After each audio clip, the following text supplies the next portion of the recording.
is because I had something telling me that I will not be replaceable. I don't want to be replaceable.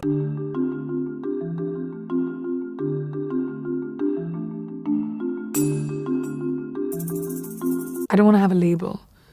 I want to have a legacy. I want to be known as someone who has goals and achieves them, and whatever they might be, wherever they might be.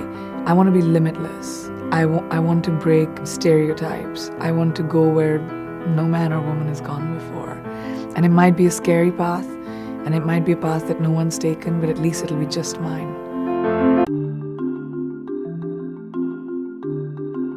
I've always tried to push the envelope a little bit, especially when I started in the movies in early 2000s. The girls were always the pretty, which is amazing as well. I love doing it. I love my sari blowing in the wind, and I love, the boys serenading me. I love all of that. But it was just limited to that. When I was told at a very young age, about 19 or 20, that, लड़कियां तो interchangeable होती हैं फिल्मों में. अगर दूसरी heroine नहीं मिली तो नई लड़की लॉन्च कर लेंगे, क्या फर्क पड़ता है? I think subconsciously it really struck me in my head.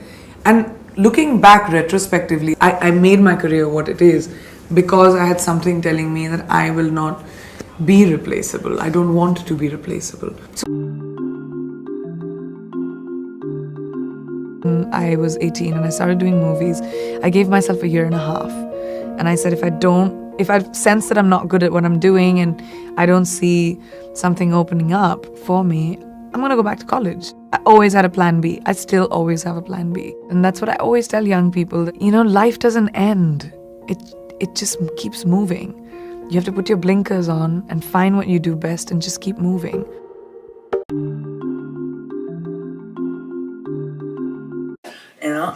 Which is a different, who would debut as a villain?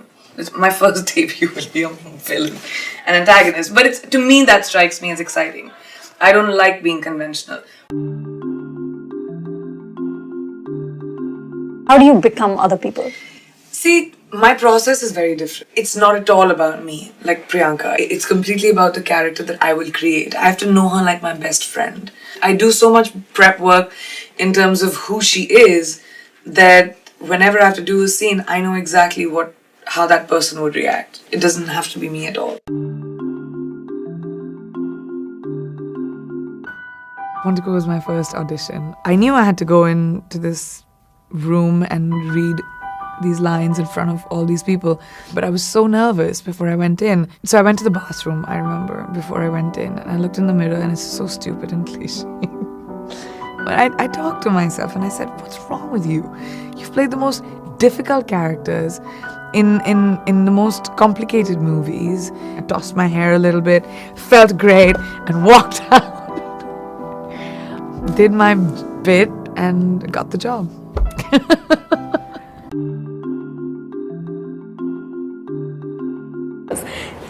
Mary Kom is of course helmed by you. This is on your shoulders. But the films you've done, apart from, let's say, Saath Khoon Maaf in 2011 or Barfi more recently, have been very much in that kind of glamour space. The Zanjeer, the Teri Meri Kahani, even Krish 3. I mean, you are essentially supporting the hero's narrative. Is this by design that you chose these movies, or are these the best of the lot? No, I have to do those films to be able to do this film. It's the truth. It's one for them, one for me. It is the truth. My producer will not be able to raise money for this movie if I wasn't commercially viable. I become commercially viable if I do films which may not have me as a central part, but will end up making ridiculous amounts of money. As much as I love watching those films, and I get super excited, man, when I'm part of. But I'm never going to sit down and take credit for Krish and Dawn. But when I do a Barfi and that becomes 100 crores, even if I was playing a glamorous role, me and Ileana will get credit for that movie. You know what I mean? So it happens. This is a male-dominated movie business.